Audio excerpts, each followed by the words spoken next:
Pet Sematary by Stephen King. Chapter 12. The first thing he noticed turning into the university grounds was how suddenly and spectacularly the traffic swelled. There was car traffic, bike traffic, there were joggers by the score. He had to stop quickly to avoid two of the latter coming from the direction of Dunn Hall. Lewis braked hard, enough to lock his shoulder belt, and honked. He was always annoyed at the way joggers, bicyclers had the same irritating habit, seemed to automatically assume that their responsibility lapsed completely at the moment they had begun to run. They were, after all, exercising. One of them gave Lewis the finger, without even looking around. Lewis sighed and drove on. The second thing was that the ambulance was gone from its slot in the small infirmary parking lot, and that gave him a nasty start. The infirmary was equipped to treat almost any illness or accident on a short-term basis. There were 3 well-equipped examination and treatment rooms opening off the big foyer, and beyond this were 2 wards with 15 beds each. But there was no operating theater, nor anything even resembling one. In case of serious accidents, there was the ambulance, which would rush an injured or seriously ill person to the Eastern Maine Medical Center. Steve Masterson, the physician's assistant who had given Lewis his first tour of the facility, had shown Lewis the log from the previous 2 academic years with justifiable pride. There had only been 38 ambulance runs in that time. Not bad when you considered that the student population here was over 10,000, and that the total university population was almost 17,000. And here he was, on his first real day of work, with the ambulance gone. He parked in the slot headed for a freshly painted sign reading "Reserved for Dr. Creed," and hurried on. He found Charlton, a graying but lithe woman of about 50, in the first examining room, taking the temperature of a girl who was wearing jeans and a halter top. The girl had gotten a bad sunburn not too long ago. Lewis observed the peeling was well advanced. "Good morning, Joan," he said. "Where's the ambulance?" "Oh, we had a real tragedy, all right," Charlton said, taking the thermometer out of the student's mouth and reading it. "Steve Masterson came in this morning at 7 and saw a great big puddle under the engine and the front wheels. Radiator let go. They hauled it away." "Great," Lewis said, but he felt relieved nonetheless. At least it wasn't out on a run, which was what he had first feared. "When do we get it back?" Joan Charlton laughed. "Knowing the university motor pool," she said, "it'll be back around December 15th, wrapped in a Christmas ribbon." She glanced at the student. "You've got half a degree of a fever," she said. "Take 2 aspirins and stay out of the bars and dark alleys." The girl got down. Lewis gave a quick, appraising glance and then went out. "Our first real customer of the new semester," Charlton said sourly, and began to shake the thermometer down with brisk snaps. "You don't seem too pleased about it." "I know the type," she said. "Oh, we get the other type too, athletes who go on playing with bone chips and tendinitis and everything else because they don't want to get benched. They gotta be macho men, not let the team down, even if they're jeopardizing pro careers later on. Then you got little Miss Half a Degree of Fever." She jerked her head toward the window, where Lewis could see the girl with the peeling sunburn walking in the direction of the Gannett-Cumberland Androscoggin complex of dorms. In the examining room, the girl had given the impression of being someone who did not feel well at all, but was trying not to let on. Now she was walking briskly, her hips swinging prettily, noticing and being noticed.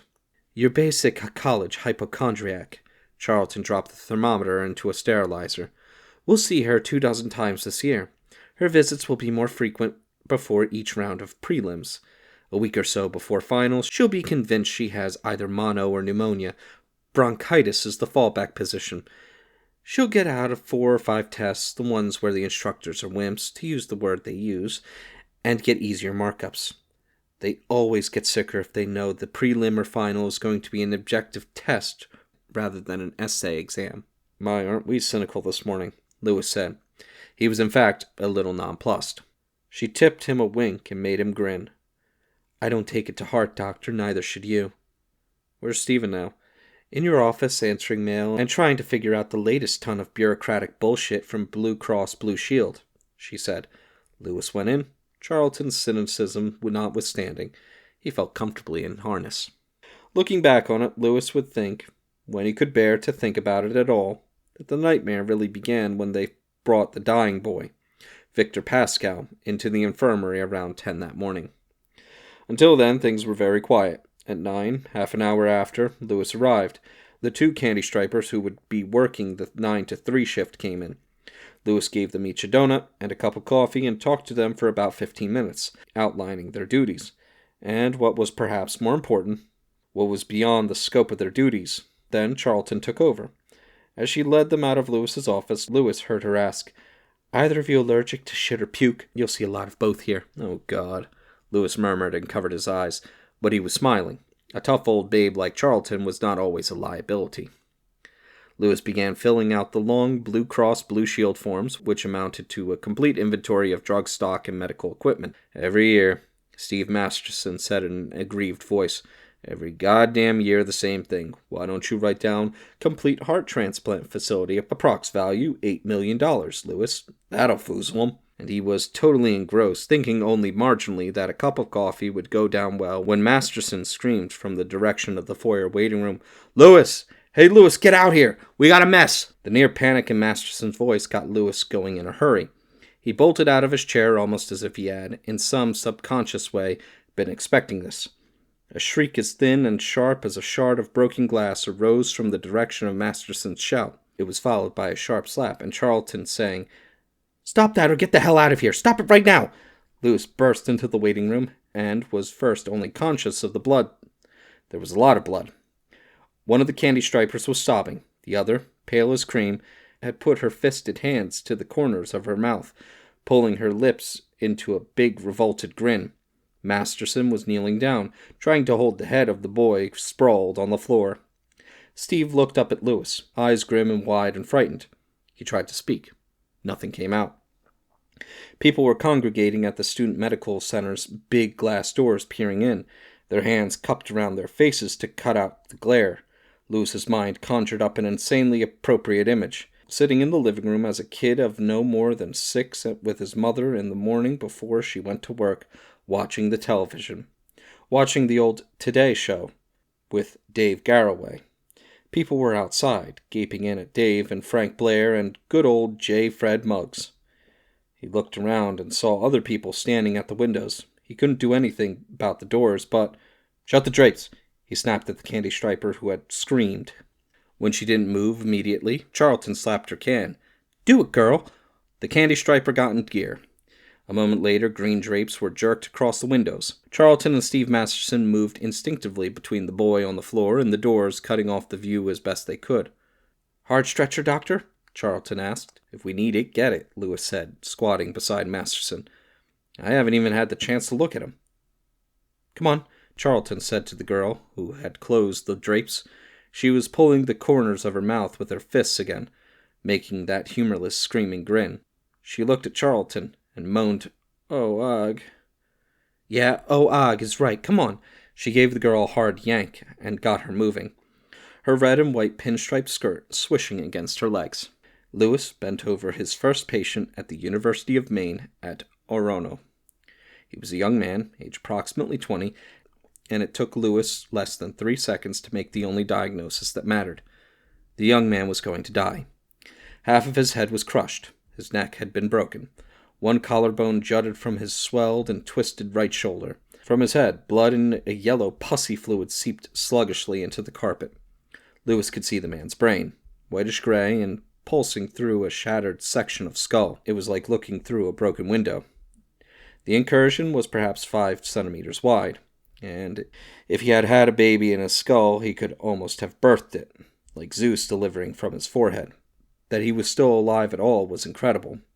In his mind, suddenly he heard Judd Crandall saying, "Sometimes you could feel it bite your ass." And his mother, "Dead is dead." He felt a crazy urge to laugh. Dead was dead, all right. That's affirmative, good buddy. "Holler for the ambulance," he snapped at Masterson. Lewis, the ambulance is..." "Oh, Christ," Lewis said, slapping his own forehead. He shifted his gaze to Charlton. "Joan, what do you do in a case like this? Call campus security or the EMMC? Joan looked flustered and upset, an extreme rarity with her. Lewis guessed, but her voice was composed enough as she replied, "Doctor, I don't know. We've never had a situation like this before in my time at the medical center." Lewis thought as fast as he could. "Call campus police. We can't wait for EMMC. to send out their own ambulance. If they have to, they can take him up to Bangor in one of the fire engines. At least it has a siren, flashers. Go do it, Joan.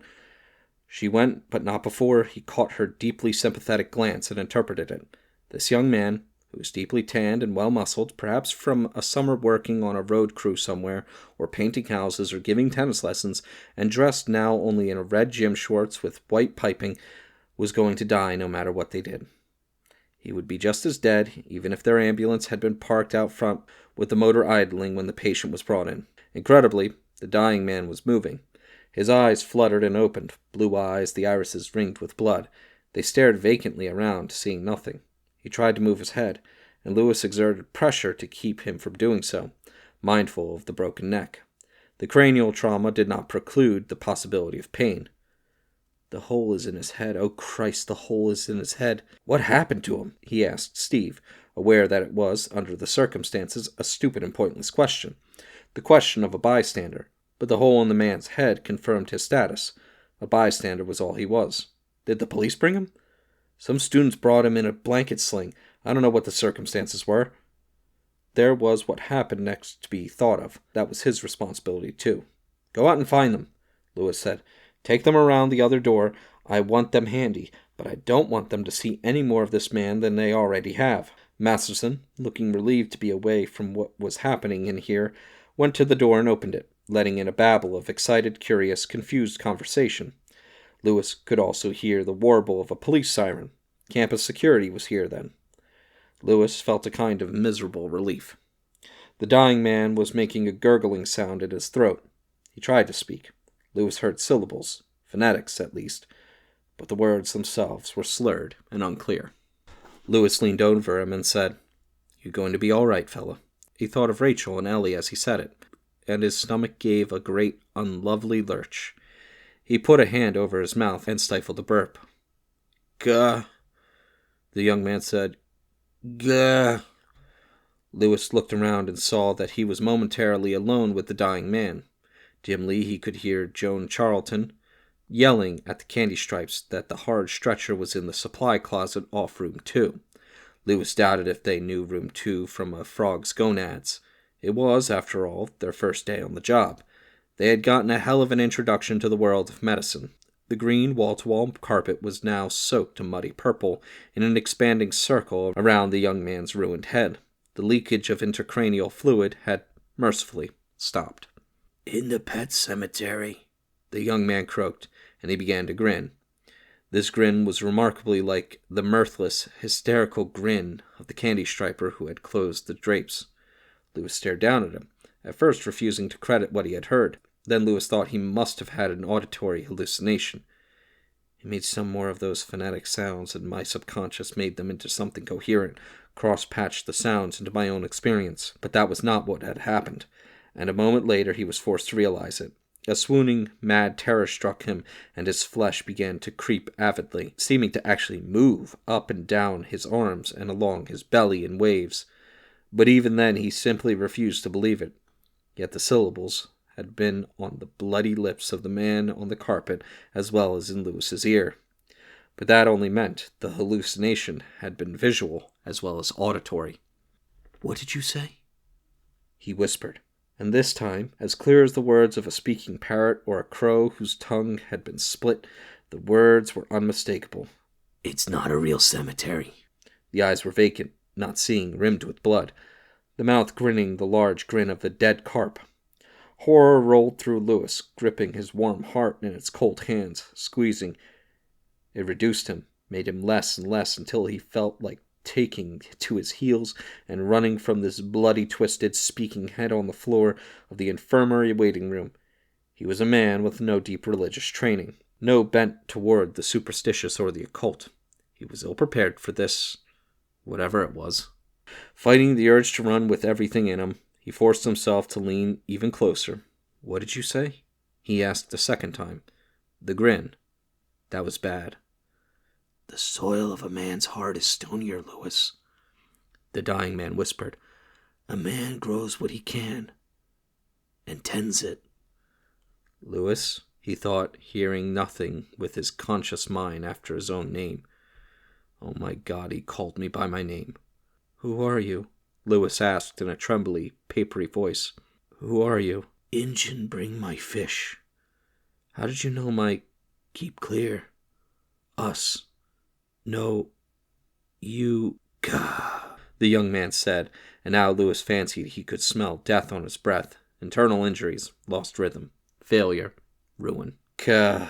What? A crazy urge came to shake him. Gah. The young man in the red gym shorts began to shudder all over. Suddenly he seemed to freeze with every muscle locked. His eyes lost their vacant expression momentarily and seemed to find Lewis's eyes. Then everything let go at once. There was a bad stink. Lewis thought he must speak again. Then the eyes resumed their vacant expression and began to glaze. The man was dead. Lewis sat back, vaguely aware that all his clothes were sticking to him. He was drenched with sweat. Darkness bloomed, spreading a wing softly over his eyes, and the world began to swing sickeningly sideways. Recognizing what was happening, he half turned from the dead man, thrust his head down between his knees, and pressed the nails of his left thumb and left forefinger into the gums hard enough to bring blood. After a moment, the world began to clear again.